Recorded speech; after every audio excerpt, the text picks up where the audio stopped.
lifestyle's been a little less active, so that's never very difficult. Very difficult. It's given me more time to I've had time to watch TV. I've had time to TV, watch sports. Obviously, I don't really watch anything but now NASCAR. So, but I'm just saying it's fun to be able to be a fan of the sport. I hope I'm not just telling myself this, but I think I learned a lot by watching. The coverage was great, actually, on everything. And just even to see the drivers' personalities and to see, get to know the sport a little better. I mean, I'd always been a fan, but I'd always just watched the races. I never really watched, the aftermath or what everyone was talking about or whatnot.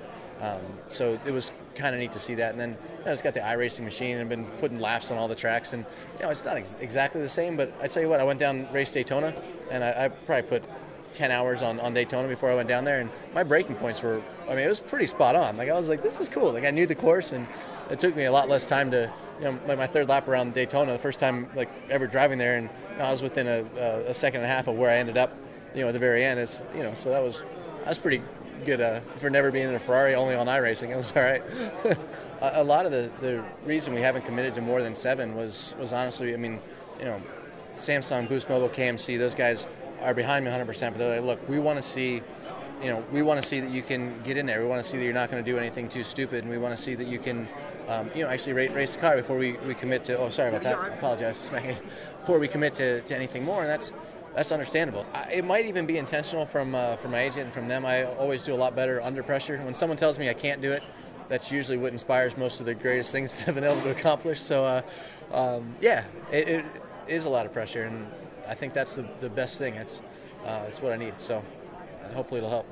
Easily excited when I have fun outside the car, but inside the car, I'm just always get, you're frustrated. You're trying to find that extra tenth. You're working on every detail, and it's completely different personality completely. Is it hard to turn that off, or is it just automatic when you get out of the car? It turns off instantly. Nothing really goes on except that night, the next night on Monday when you're talking to your crew chief, whenever anything has to do with NASCAR or with racing in general, it comes back. But I've always done a pretty good job of separating. Someone takes me on the track, I'm like, shouldn't have been there, this kind of thing. Or if I take someone else out, I'm like, there's probably a good reason for it. But no, I definitely have to be a little nicer than I was in my motocross career when I come into NASCAR if I want to have a life expectancy in this sport. I've been a really big Carl Edwards fan, and I think it's funny because I can see myself a lot like what Carl does. Carl is a racer. When he gets in the car, he's kind of don't quote this, but you might want to change the word, but he's kind of an asshole in the car. And he just does whatever it takes to win.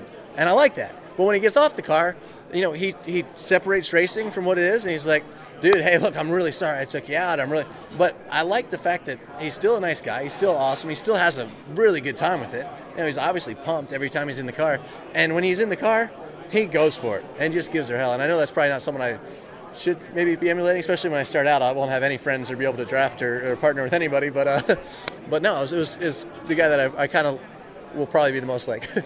Well, the first day I was in the car, I was like a couple tenths off of everyone that was out there. Truex, Ryan was out there, and I was like, this is not bad. And they're like, oh, where are we going to get those 3 tenths?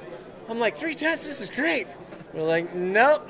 That's like the difference between qualifying pole and not qualifying. It's like, this is gonna be a long road. For me, the toughest thing has been roll speed. It sounds ridiculous, but everything that I've always done has been charge as hard as you can, brake as hard as you can, get the car, the motorcycle rotated, and charge out.